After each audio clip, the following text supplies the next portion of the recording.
Saudara-saudaraku yang kekasih, janganlah kamu sendiri menuntut pembalasan, tetapi berilah tempat kepada murka Tuhan, sebab ada tertulis, pembalasan itu adalah Hakku. Akulah yang akan menuntut pembalasan, firman Tuhan. Roma pasal 12 ayat 19.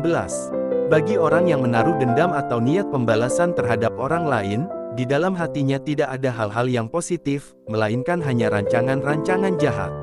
Saul menyimpan kebencian dan dendam kepada Daud oleh karena banyak orang mengeluh-elukan Daud. Saul mengalahkan beribu-ribu musuh, tetapi Daud berlaksa-laksa. 1 Samuel pasal 18 ayat 17. Karena hati Saul dipenuhi oleh rasa dendam, maka ekspresi yang keluar pun hal-hal negatif semata, baik itu melalui perkataan dan juga perbuatan.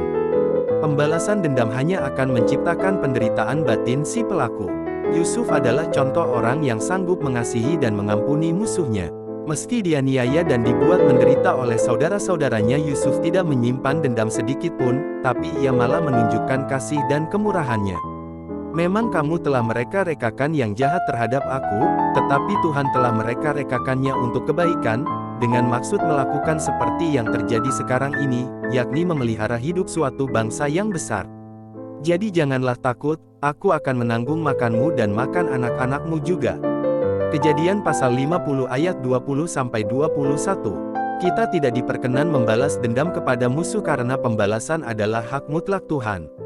Barang siapa berusaha membalas dendam kepada orang lain berarti ia telah mencuri hak mutlak milik Tuhan.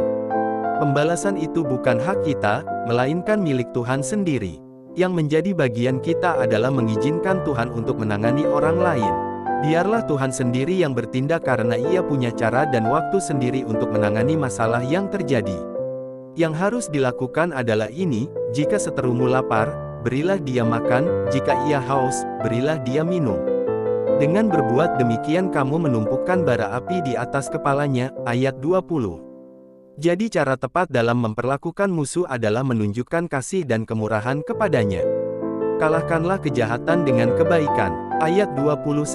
Mengasihi, bermurah hati, dan mengampuni musuh adalah bagian kita, bagian Tuhan adalah menyelesaikan dengan cara dan waktunya sendiri.